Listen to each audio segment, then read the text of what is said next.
Shalom, puji nama Tuhan. Mari kita akan belajar firman Tuhan dengan satu tema, yaitu Allah kita tidak ada duanya. Allah kita tidak ada duanya. Daud pernah berpesan kepada Salomo yang nanti akan menggantikan Raja Daud untuk menjadi Raja Israel, supaya Salomo berusaha untuk mengenal Tuhan, Allahnya, ayahnya yang sudah disembah oleh Daud itu. Coba kita baca 1 Tawarikh pasal 28 ayat yang ke-9. 1 Tawarikh 28 ayat yang ke-9. Dan engkau, anakku Salomo, kenalah Allahnya ayahmu dan beribadalah kepadanya dengan tulus ikhlas dan dengan rela hati.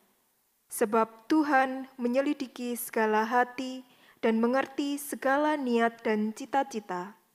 Jika engkau mencari Dia, maka Ia berkenan ditemui olehmu.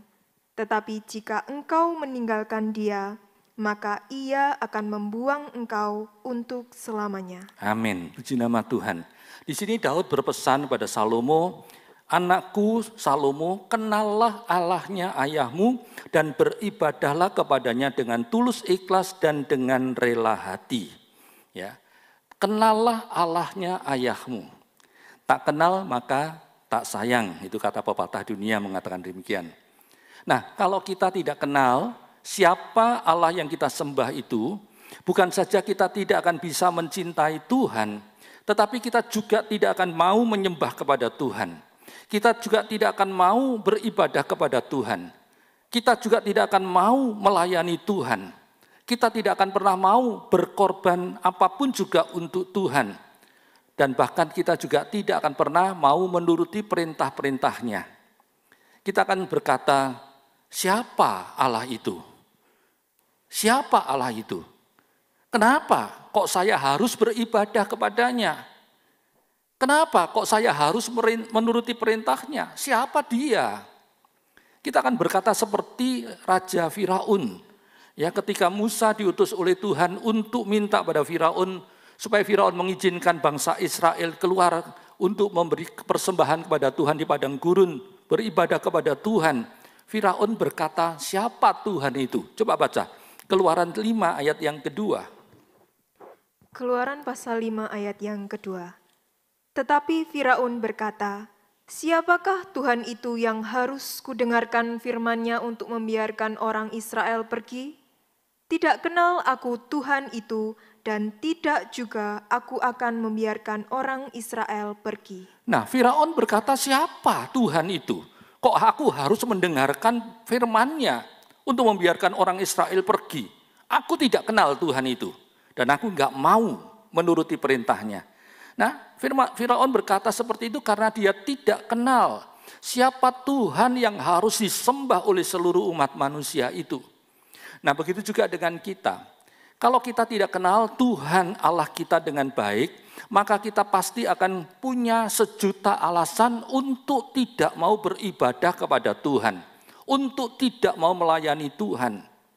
Itu sebabnya kita harus belajar mengenal Allah dengan baik. Dan hari ini Tuhan berpesan kepada kita semua, ayo kenallah Allah kita yang sejati itu. Allah yang telah menciptakan kita. Allah yang telah menciptakan seluruh alam semesta ini. Dan beribadahlah kepada Allah dengan tulus, ikhlas, dan rela hati. Beribadahlah kepada Tuhan dengan tulus, ikhlas, dan rela hati. Ya. Jadi di dalam beribadah kepada Tuhan, kita harus melakukannya dengan tulus, ikhlas, dan rela hati. Kata tulus ikhlas ini diambil dari bahasa aslinya, bahasa Ibrani, yaitu beleb shalem. Ya. Leb itu artinya hati, sedangkan shalem itu artinya seluruhnya, seutuhnya atau totalitas, sempurna dan penuh kedamaian. Jadi beribadah dengan tulus ikhlas itu berarti kita harus beribadah kepada Tuhan dengan seluruh hati kita. Secara total, sempurna. Dengan hati yang penuh dengan kedamaian. Kemudian kata rela hati, ini diambil dari kata of nefes hepes.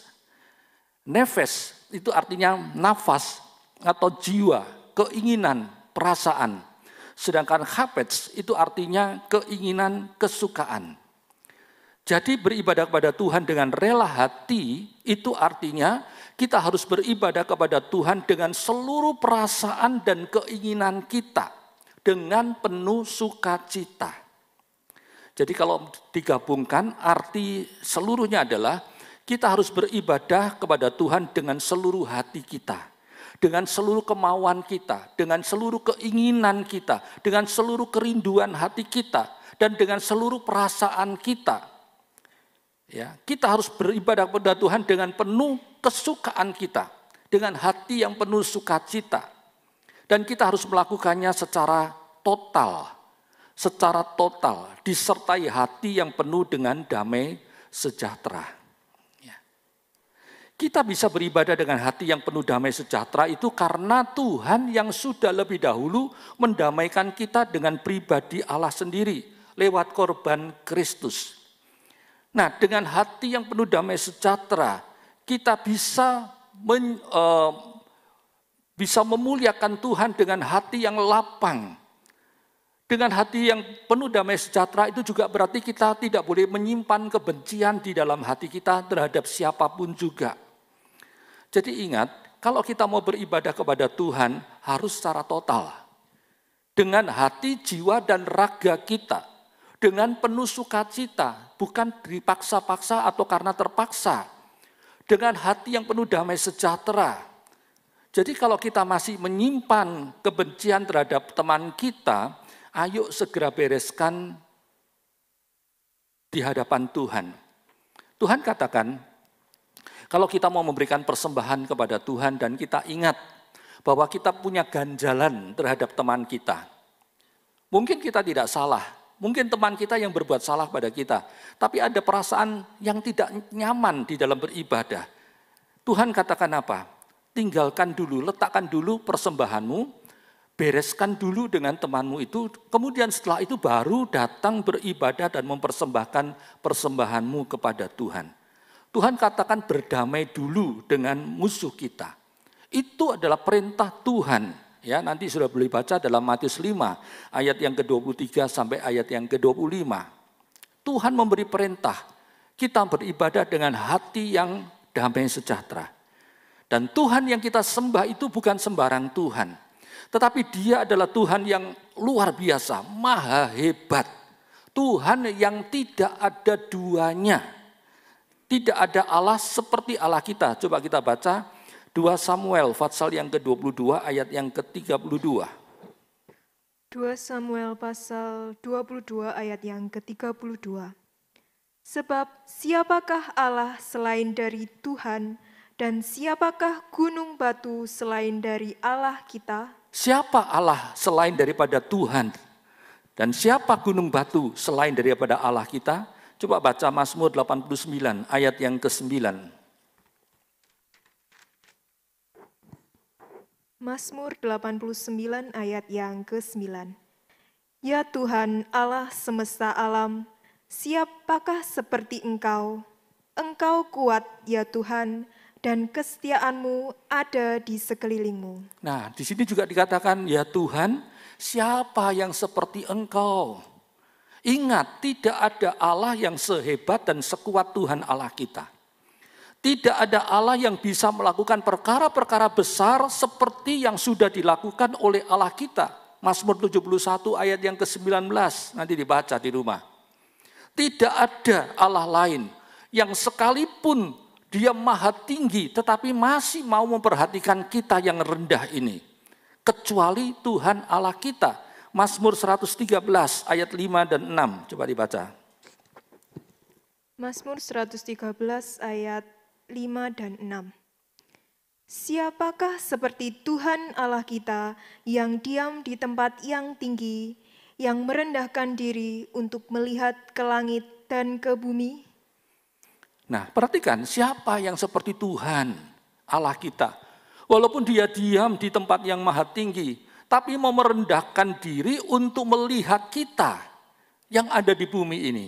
Siapa yang butuh perhatian terhadap kita? Kecuali Allah kita yang sejati. Daud pernah berkata, menurut pendengarannya tidak ada Allah yang sehebat Allah kita. Bahkan tidak ada Allah lain selain Allah kita. 2 Samuel 7 ayat yang ke-22. Ada banyak ayat-ayat yang saya tuliskan. Saudara nanti baca di rumah, ya, direnungkan. Dan itu akan membuat kita semakin yakin bahwa Allah kita adalah Allah yang tidak ada tandingannya. Bahkan Allah sendiri sudah membuat pernyataan yang sangat tegas sekali di dalam Ulangan 32 ayat yang ke-39. Bahwa tidak ada Allah lain kecuali Dia yang berkuasa untuk mematikan ataupun menghidupkan. Coba dibaca. Ulangan 32 ayat 39. Ulangan pasal 32 ayat yang ke-39. Lihatlah sekarang bahwa akulah Dia. Tidak ada Allah kecuali aku. Akulah yang mematikan dan yang menghidupkan. Aku telah meremukkan, tetapi akulah yang menyembuhkan.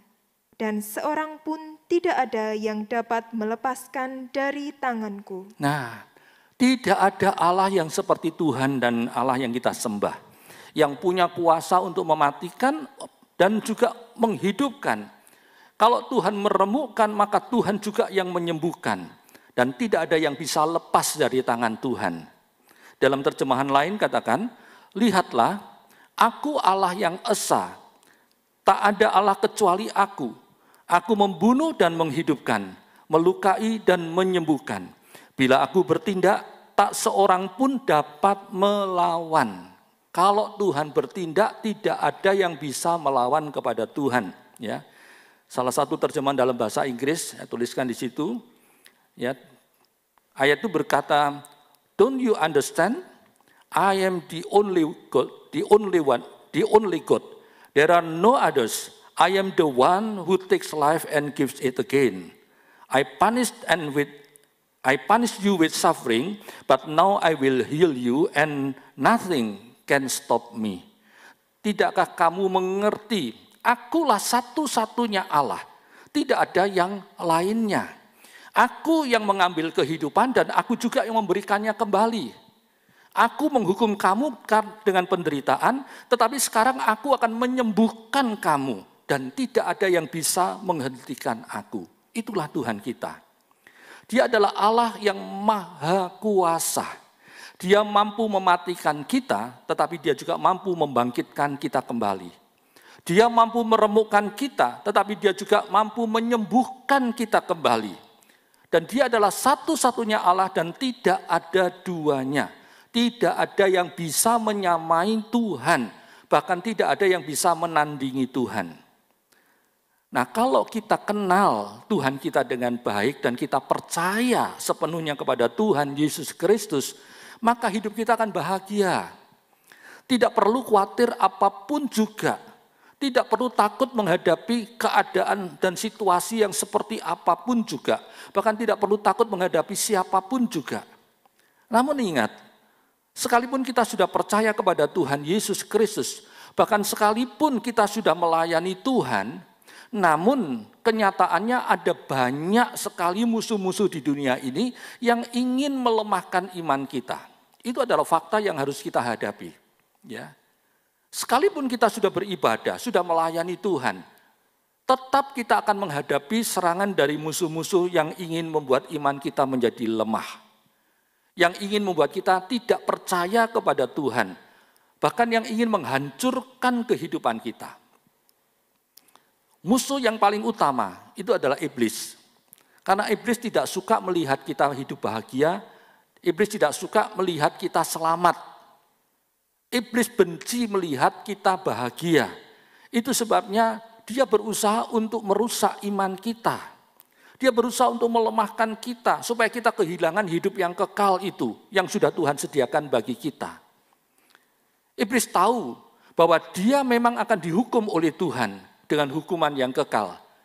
Dan dia tidak ingin dihukum sendirian. Itu sebabnya dia ingin cari teman yang juga nanti ikut bersama-sama dia di dalam hukuman Allah yang kekal. Itu sebabnya dia dengan anak buahnya selalu berusaha untuk menipu manusia. Mempengaruhi kita supaya kita tidak percaya kepada Tuhan Yesus. Dia akan berusaha untuk menghancurkan iman kita dengan berbagai macam cara. Nah, hari ini kita akan melihat dari Alkitab, tipu daya seperti apa yang akan dipakai oleh iblis untuk menghancurkan iman kita itu. Paling tidak untuk melemahkan iman kita. Dan pada hari ini kita akan belajar dari pengalaman Nehemia dengan kawan-kawannya ketika mereka sedang membangun kembali kota Yerusalem yang sudah terbakar dan yang sudah roboh temboknya itu. Nanti sudah baca di dalam Nehemia 4 ya, sudah renungkan ayat-ayat di dalam Nehemia 4 ini. Saya hanya memberikan beberapa saja dari Nehemia 4 ini. Bagaimana cara iblis mencoba menghancurkan iman kita. Yang pertama adalah melalui olokan dan hinaan dari orang lain. Lewat olokan dan hinaan dari orang lain. Coba kita baca Nehemia pasal 4 ayat 1 sampai dengan ayat yang ketiga. Nehemia pasal 4 ayat 1 sampai yang ketiga. Ketika Sanbalat mendengar bahwa kami sedang membangun kembali tembok, bangkitlah amarahnya dan ia sangat sakit hati. Ia mengolok-olokkan orang Yahudi dan berkata di hadapan saudara-saudaranya dan tentara Samaria, "Apa gerangan yang dilakukan orang-orang Yahudi yang lemah ini? Apakah mereka memperkokoh sesuatu? Apakah mereka hendak membawa persembahan? Apakah mereka akan selesai dalam sehari? Apakah mereka akan menghidupkan kembali batu-batu dari timbunan puing yang sudah terbakar habis seperti ini?" Lalu berkatalah Tobia, orang Amon itu yang ada di dekatnya, "Sekalipun mereka membangun kembali, kalau seekor anjing hutan meloncat dan menyentuhnya, robohlah tembok batu mereka." Nah, perhatikan, iblis akan berusaha menghancurkan iman kita melalui olokan-olokan, hinaan-hinaan, fitnahan-fitnahan, dan lewat perkataan-perkataan yang menyakitkan hati kita dari orang-orang yang memang mau dipakai oleh iblis untuk menyerang kita. Iblis akan pakai itu untuk menyerang kita. Sama seperti yang dialami oleh Nehemia. Ketika Nehemia dan bangsa Yehuda sedang membangun kembali tembok kota Yerusalem yang sudah terbakar habis itu, yang sudah roboh, saat itu Tobia marah. Tobia dan Sanbalat marah kepada Nehemia karena mereka tidak suka kalau kota Yerusalem dibangun kembali oleh Nehemia. Dan dia mulai mengolok-olok kepada Nehemia, mulai menghina Nehemia dan teman-temannya. Tetapi perhatikan, Nehemia tidak mau meladeni olokan dan hinaan dari Sanbalat dan Tobia itu. Mereka tidak terpancing emosinya. Mereka tidak marah lalu mengajak Tobia, mengajak Sanbalat bertengkar ataupun berkelahi, mungkin 1 lawan 1 ataupun mungkin secara keroyokan. Enggak. Ya, tidak seperti kita. Kalau kita ini dihina orang, kita seringkali jadi emosi, marah-marah. Lalu kita mengajak orang itu bertengkar. Ya, bahkan mungkin ada juga yang menantang orang itu untuk duel, ya, untuk carok mungkin. Apalagi kalau kita punya sedikit ilmu bela diri, waduh sudah semua ditantang. Enggak seperti itu Nehemia dan teman-temannya, ya. Juga tidak seperti kita yang seringkali mungkin kita tidak mengajak bertengkar, tidak mengajak duel. Tapi kita mengajak teman-teman kita untuk membenci orang yang menghina kita. Untuk berusaha memisahkan, memusuhi, dan menghina orang yang sudah menghina kita. Nehemia tidak berbuat begitu. Tetapi dia justru berdoa kepada Tuhan. Dia menyerahkan olokan dan hinaan dari Tobia dan teman-temannya itu kepada Tuhan. Kenapa?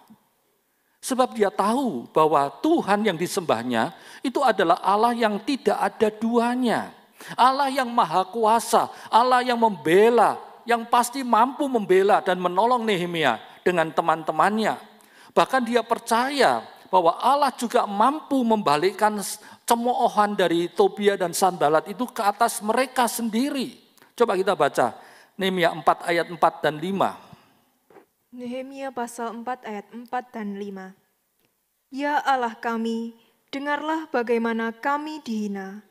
Balikkanlah cercaan mereka menimpa kepala mereka sendiri, dan serahkanlah mereka menjadi jarahan di tanah tempat tawanan. Jangan kau tutupi kesalahan mereka, dan dosa mereka jangan kau hapus dari hadapanmu, karena mereka menyakiti hatimu dengan sikap mereka terhadap orang-orang yang sedang membangun. Nah, perhatikan, kalau Nehemia tidak percaya bahwa Allah yang disembahnya itu adalah Allah yang maha kuasa, yang tidak ada duanya, pasti dia tidak akan berdoa meminta pembelaan dari Allah. Mungkin dia akan minta pembelaan dari Raja Artasasta, karena Raja Artasasta lah yang sudah memberi mandat, memberi kuasa kepada dia untuk membangun kembali kota Yerusalem itu. Tetapi kenyataannya dia tidak minta perlindungan atau pembelaan dari Raja Artasasta, tapi justru dia minta pertolongan dan pembelaan dari Tuhan, dari Allah yang disembahnya. Sebab dia benar-benar percaya bahwa Allah yang disembah itu adalah Allah yang tidak ada duanya. Nah, kita juga harus meniru sikap dan doa dari Nehemia itu, ya. Kalau ada yang mengolok-olok kita, bahkan kalau ada yang memfitnah kita, jangan balas, ya. Jangan membalas, jangan bertengkar, tetapi serahkan saja kata-kata olokan hinaan itu kepada Tuhan, ya. Biarkan Tuhan yang bertindak membela kita. Biarkan Tuhan yang nanti akan membalikkan cercaan itu ke atas kepala orang-orang yang menghina kita. Ingat saudara, iblis memang akan memakai orang-orang yang memusuhi kita untuk mengolok-olok kita, untuk menghina, bahkan untuk memfitnah kita. Dengan tujuan supaya iman kita terhadap Tuhan itu jadi goyah. Sehingga kita tidak mempercayai Tuhan lagi dan tidak mencari perlindungan kepada Tuhan, tapi mencari perlindungan kepada manusia ataupun pada kuasa-kuasa yang lainnya. Itu tujuan iblis. Namun kita harus ingat bahwa kita adalah orang-orang yang sudah dipilih oleh Tuhan. Bahkan kita adalah anak-anak Tuhan. Bahkan kita sudah menjadi biji mata Tuhan. Tuhan tidak akan membiarkan kita yang menjadi biji matanya untuk diganggu, dihina oleh orang lain. Sebab kalau orang itu menghina kita, itu sama saja dengan orang itu menghina kepada Tuhan. Karena kita adalah bagian dari Tuhan, bagian hidup Tuhan. Perhatikan kata-kata Nehemia tadi. Ya, dia berkata, karena mereka menyakiti hatimu dengan sikap mereka terhadap orang-orang yang sedang membangun itu. Dalam ayat yang kelima, ya, mereka menyakiti hatimu, hati Tuhan, dengan sikap mereka terhadap orang-orang yang sedang membangun itu. Jadi sebenarnya Sanbalat maupun Tobia tidak menghina umat Tuhan yang sedang membangun itu, tetapi mereka menghina Tuhan yang menjadi sesambahan, menjadi pemilik dari seluruh umat Tuhan. Dan Nehemia tahu akan hal itu, ya. Tahu bahwa orang yang menghina umat Tuhan itu sama saja dengan menghina Tuhan. Dan ini adalah kebenaran yang harus kita pahami baik-baik, ya. Orang yang menghina kita karena kita adalah orang Kristen, karena kita adalah milik Tuhan, itu sama dengan mereka menghina kepada Tuhan. Ingat sekalian, menjadi umat pilihan Tuhan itu luar biasa. Tuhan berkata bahwa dia pasti akan membela orang-orang yang menghina orang pilihannya. Tuhan akan menghukum mereka sehingga tidak ada lagi yang bisa menghina umat Tuhan. Coba baca Yehezkiel 28 ayat 20 sampai 24. Yehezkiel pasal 28 ayat 20 sampai yang ke-24. Lalu datanglah firman Tuhan kepadaku, hai anak manusia, tujukanlah mukamu kepada Sidon dan bernubuatlah melawan dia dan katakanlah, beginilah firman Tuhan Allah, lihat, aku menjadi lawanmu hai Sidon, dan aku menyatakan kemuliaanku di tengah-tengahmu. Dan mereka akan mengetahui bahwa akulah Tuhan pada saat aku menjatuhkan hukuman atasnya dan menunjukkan kekudusanku terhadap dia. Aku akan mendatangkan sampar atasnya, dan darah akan mengalir di jalan-jalannya, dan orang-orang akan mati rebah di tengah-tengahnya karena pedang yang datang dari sekitarnya melawan dia. Dan mereka akan mengetahui bahwa akulah Tuhan. Dan Ya terus. Dan tidak akan ada lagi bagi kaum Israel dari semua tetangganya yang menghina mereka menjadi duri yang menusuk atau onak yang memedihkan, dan mereka akan mengetahui bahwa akulah Tuhan Allah. Amin. Ya, firman Tuhan katakan Tuhan akan menjatuhkan hukuman atas orang-orang yang menghina kita. Sehingga tidak ada lagi yang bisa menyepelekan kita, menghina kita, merendahkan kita. Ya, di dalam ayat yang ke-24 dikatakan, tidak akan ada lagi bagi kaum Israel dari semua tetangganya yang menghina mereka, menjadi duri yang menusuk atau onak yang memedihkan. Dan mereka akan mengetahui bahwa akulah Tuhan Allah.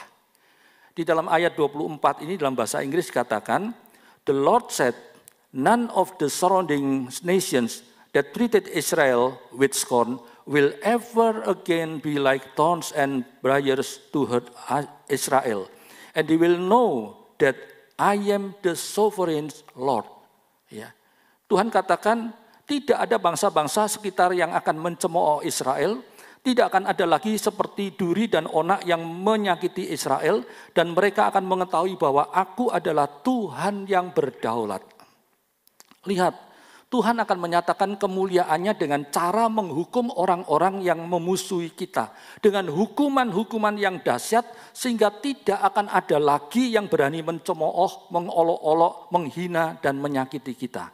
Sebab dia adalah Allah yang maha kuasa yang berdaulat penuh atas seluruh umat manusia.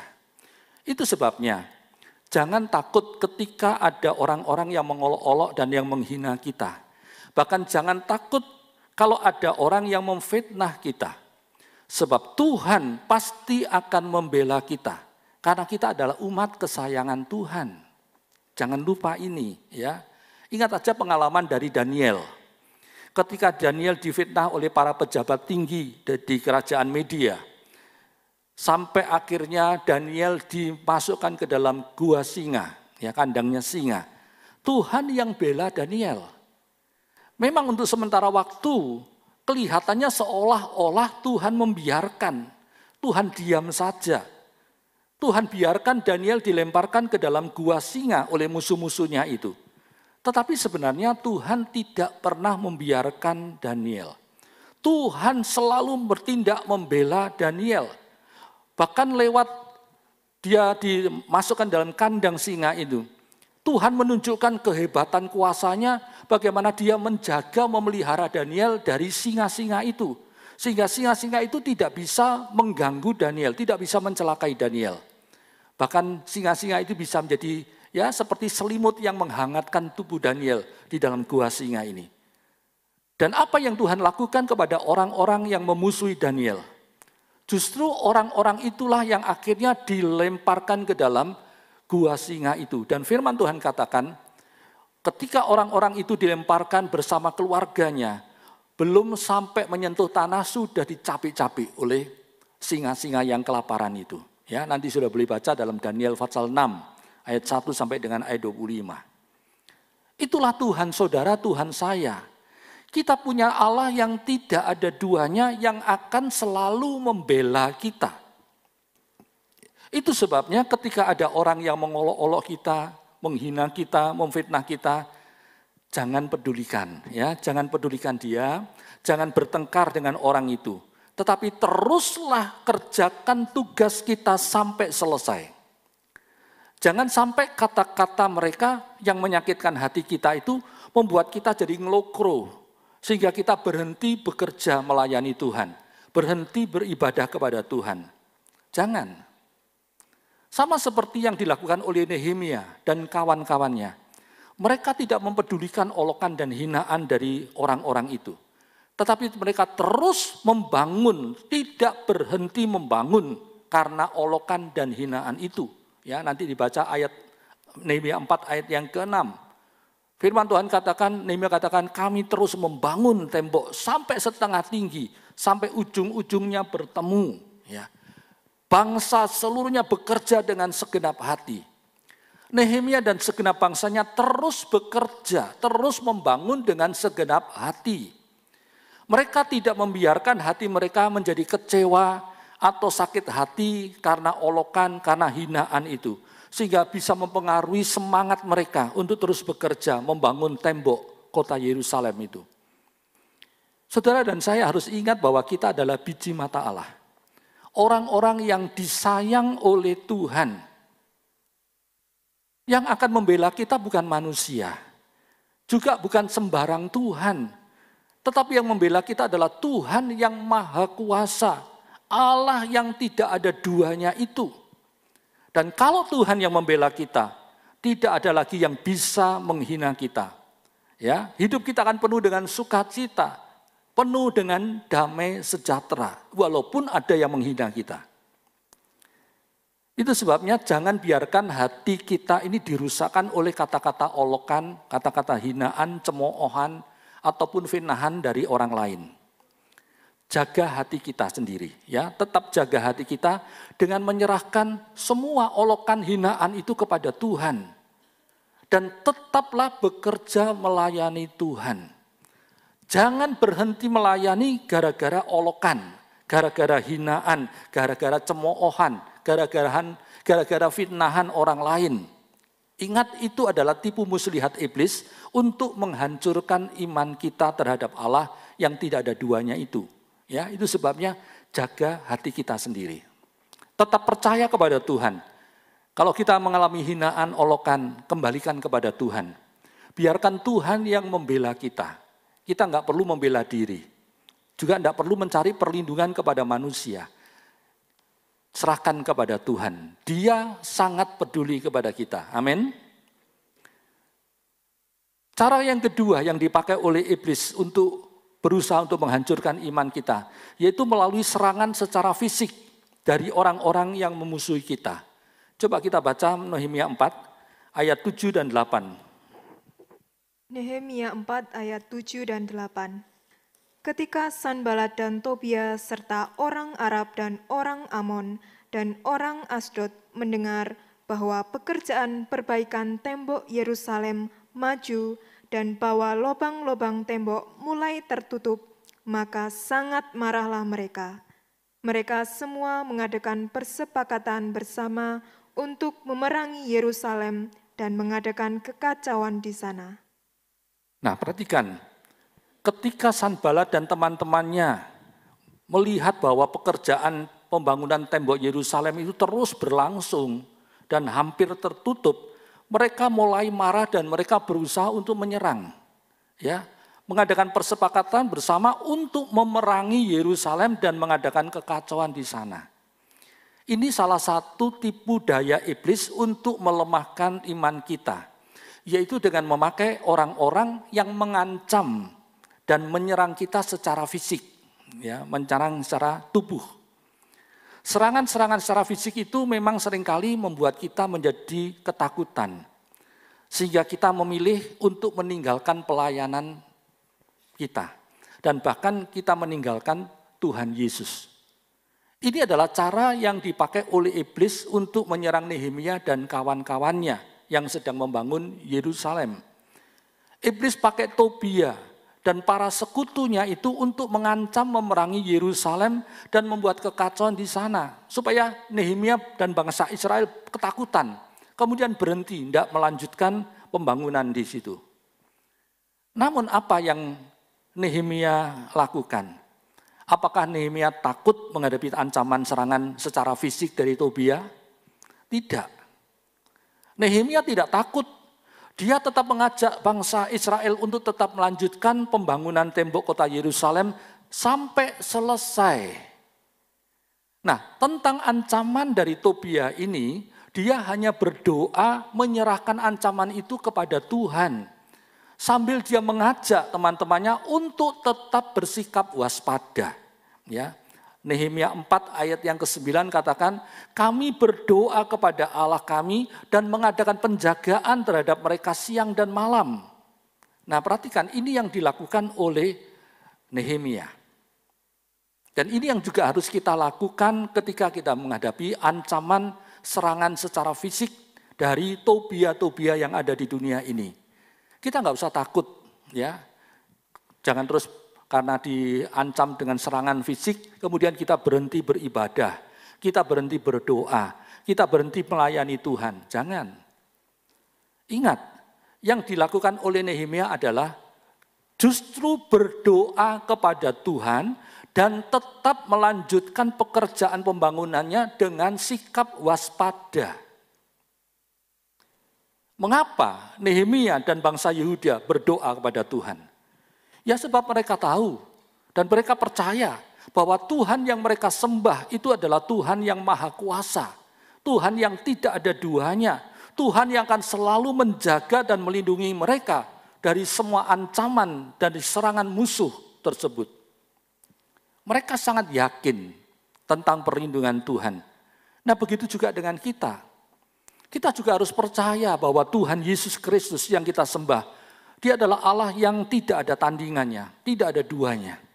Allah yang maha kuasa, Allah yang patut kita sembah, Allah yang mampu menjaga, Allah yang mampu melindungi kita dari semua serangan musuh kita.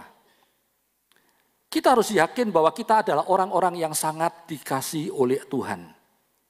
Kalau ada orang yang berbuat jahat terhadap kita, mungkin menyerang kita, mungkin menganiaya kita, maka bagi Tuhan tindakan mereka itu sama dengan mereka sedang menganiaya Tuhan. Masih ingat apa kata Tuhan terhadap Saulus ketika Saulus sedang berusaha untuk menyerang, menganiaya, membunuh, dan memasukkan orang-orang percaya ke dalam penjara?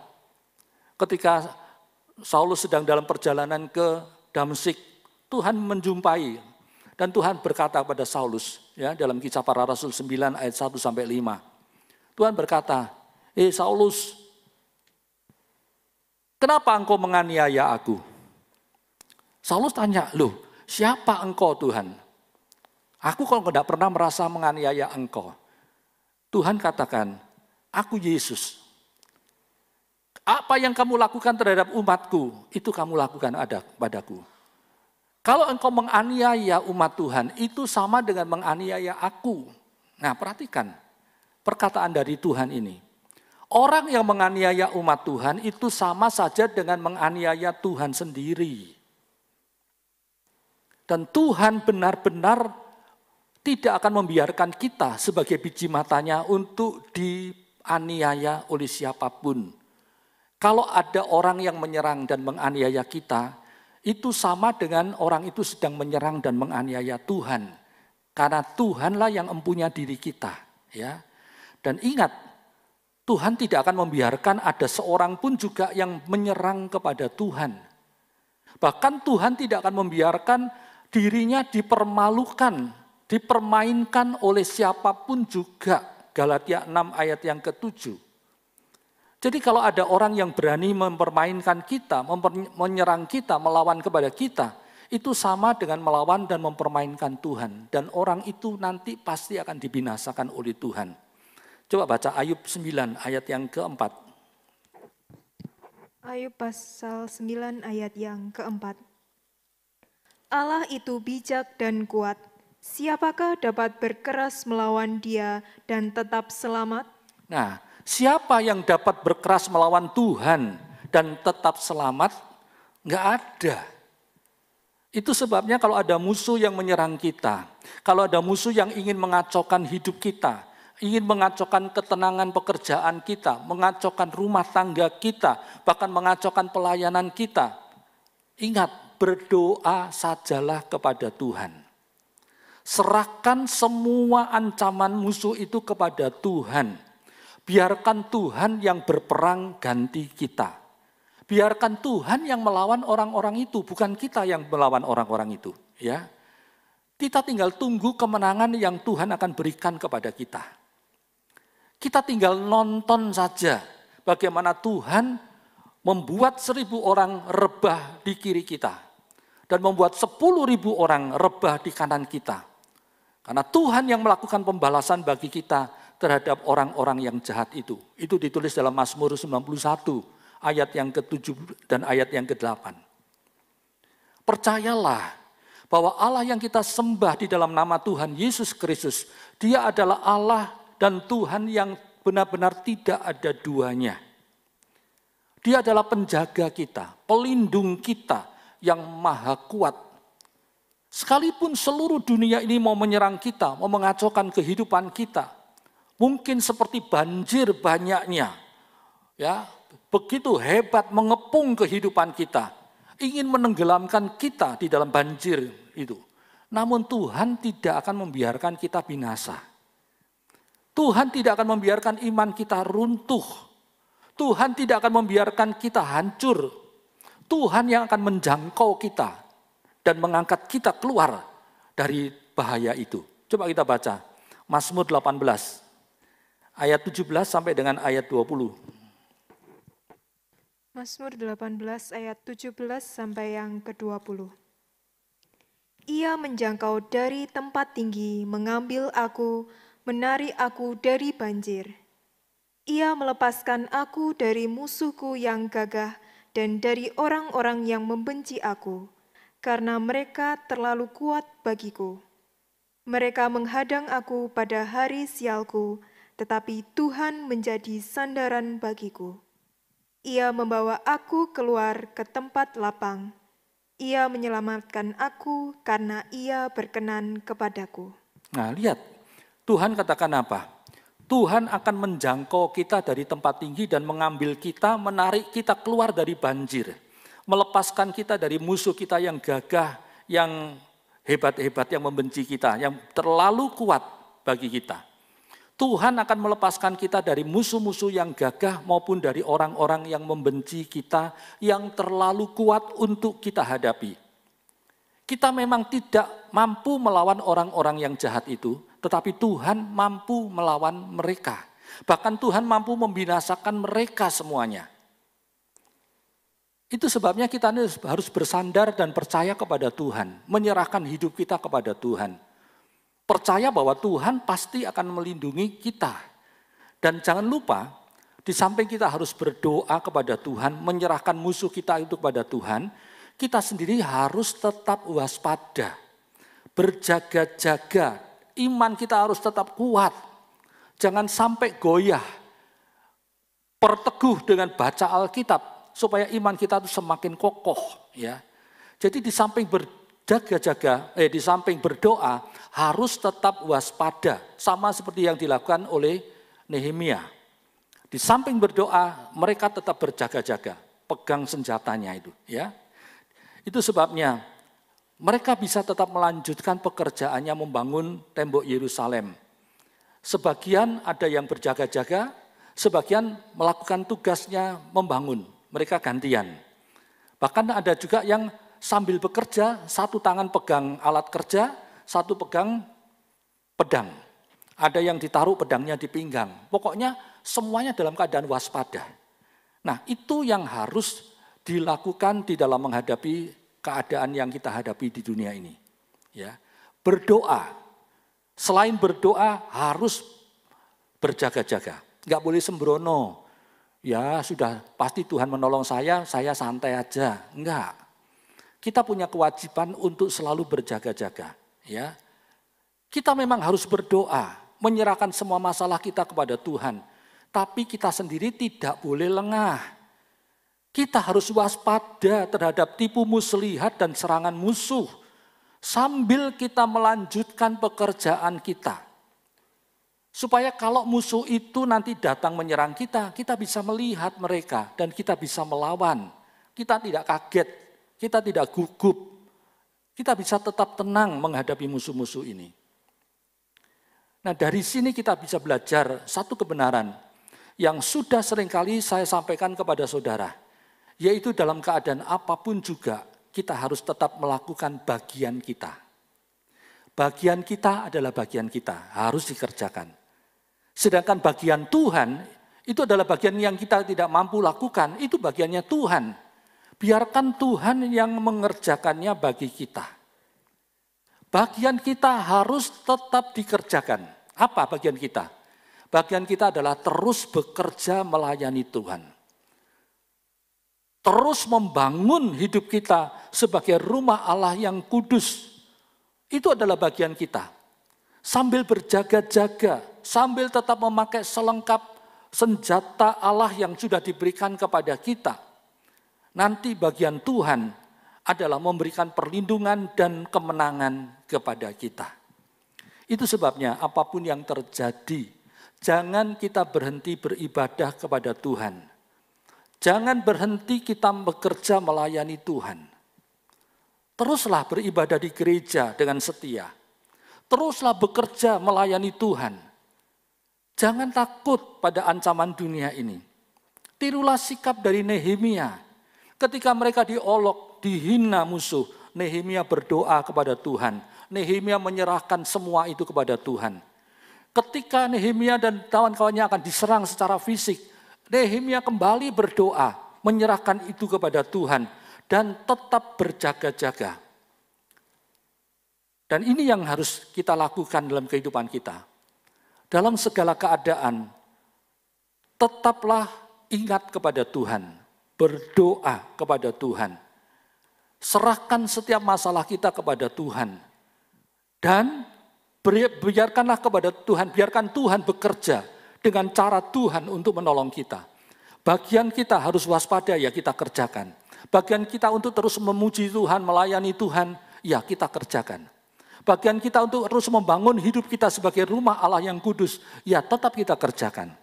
Nanti bagian Tuhan melakukan pembelaan dan penjagaan kepada kita. Dan Tuhan akan buktikan bahwa Dia memang Allah yang tidak ada duanya, yang tidak mungkin bisa dikalahkan oleh musuh apapun juga. Ya, itu sebabnya pada pagi hari ini Tuhan ingatkan, kita punya Tuhan yang luar biasa hebatnya. Kita harus bersyukur karena Allah kita bukan Allah yang biasa-biasa, tapi Allah yang luar biasa. Amin. Nah, sekarang yang ketiga, yang terakhir. Cara iblis untuk menyerang kita, yaitu lewat kelelahan dan perasaan frustrasi kita. Ya, lewat kelelahan dan perasaan frustrasi kita. Coba kembali ke dalam Nehemia 4 ayat yang ke-10. Nehemia 4 ayat yang ke-10. Berkatalah orang Yehuda, kekuatan para pengangkat sudah merosot dan puing masih sangat banyak. Tak sanggup kami membangun kembali tembok ini. Nah, perhatikan, orang-orang Yehuda itu berkata kepada Nehemia bahwa kekuatan dari para pengangkat sudah merosot. Berarti mereka sudah mulai kelelahan. Ini bicara tentang kelelahan tubuh. Ya. Padahal puing-puing bekas kebakaran yang harus dibersihkan itu masih banyak. Berarti pekerjaannya sebenarnya masih banyak, masih menumpuk. Dan mereka mulai merasa frustrasi melihat pekerjaan yang tidak ada habis-habisnya itu. Ini bicara tentang perasaan frustrasi. Mereka berkata, mereka tidak sanggup lagi untuk terus membangun. Berarti mereka mulai menyerah kalah, mulai putus asa. Nah, perhatikan, kelelahan tubuh itu seringkali selalu bergandengan erat dengan perasaan frustrasi dan sikap menyerah kalah dan putus asa. Karena tubuh dan jiwa kita sudah merasa lelah, akhirnya kita menjadi frustrasi karena melihat pekerjaan yang harus kita kerjakan kok masih banyak sekali. Padahal sudah enggak kuat lagi. Sehingga akhirnya kita menjadi putus asa dan menyerah kalah. Karena merasa tidak sanggup lagi menyelesaikan pekerjaan kita itu. Nah, itu yang dialami oleh bangsa Yehuda yang sedang memperbaiki kota Yerusalem itu.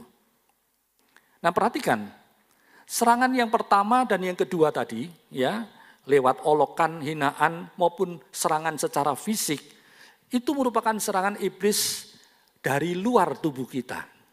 Yang dari luar tubuh kita. Sedangkan serangan yang nomor 3 ini merupakan serangan iblis dari dalam diri kita sendiri. Seringkali kalau kita merasa serangan itu berasal dari luar tubuh kita masih mampu menghadapinya. Tetapi kalau serangan itu sudah muncul dari dalam diri kita sendiri, wah ini lebih bahaya. dibandingkan dengan serangan dari luar. Karena seringkali kita nggak menyadari hal itu. Buktinya, Tobia dan kawan-kawannya berpikir, kalau Nehemia dan bangsanya sudah kelelahan, sudah frustrasi, bahkan sudah putus asa, pasti mereka tidak akan tahu dan tidak akan melihat apa-apa. Artinya mereka akan jadi lengah, sehingga musuh dapat menyerang mereka dengan tiba-tiba. Ya, Nehemia 4 ayat 11. Itu pikir dari Tobia dan kawan-kawannya. Nah, itu juga yang dipakai oleh iblis untuk menyerang saudara dan saya. Ya. Iblis akan menyerang kita bukan hanya dari luar, lewat olokan, hinaan, ataupun serangan-serangan secara fisik. Tapi juga iblis akan memakai kelelahan tubuh kita, kelelahan perasaan kita untuk menyerang kita. Ya. Sebenarnya kelelahan tubuh itu adalah sesuatu yang biasa, yang bisa dialami semua orang. Sekuat apapun tubuh kita, kalau kita terus-menerus bekerja, ya, atau kita terus bekerja keras tanpa berhenti, maka kita juga akan merasa lelah, betul ya? Dan kalau kita sudah merasa lelah, pasti kita akan berhenti bekerja, betul ya? Masih ingat khotbah saya beberapa bulan yang lalu tentang pengalaman anak buah dari Daud ketika mendapati kota Siklak dibakar habis oleh gerombolan Amalek, sehingga anak istri mereka jadi tawanan. Ya. Saat itu anak buah Daud itu jumlahnya ada 600 orang.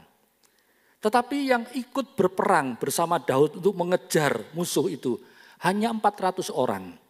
Sedangkan yang 200 orang mereka sudah merasa sangat kelelahan. Mereka enggak ikut berperang lagi. Mereka tinggal di tempatnya, di tepi sungai Besor. Tidak ikut berperang. Nah, perhatikan kelelahan tubuh. Itu sesuatu yang manusiawi, tetapi ini juga bisa dipakai oleh iblis untuk mempengaruhi kita. Apalagi kalau sudah disertai dengan perasaan frustrasi, perasaan putus asa. Iblis akan pakai kelelahan itu dan perasaan frustasi itu untuk melemahkan semangat kita, untuk melemahkan iman kita.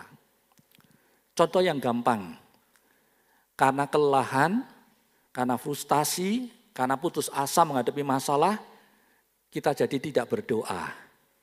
Kita jadi malas baca Alkitab lagi, ya kan? Kita langsung saja tidur, sudah capek, sudah terlalu lelah, langsung tidur, sudah enggak doa lagi. Karena kelelahan, frustrasi, putus asa menghadapi masalah kita, menghadapi pekerjaan kita, kita jadi malas, enggak pergi ke gereja, enggak mau melayani pekerjaan Tuhan. Betul ya?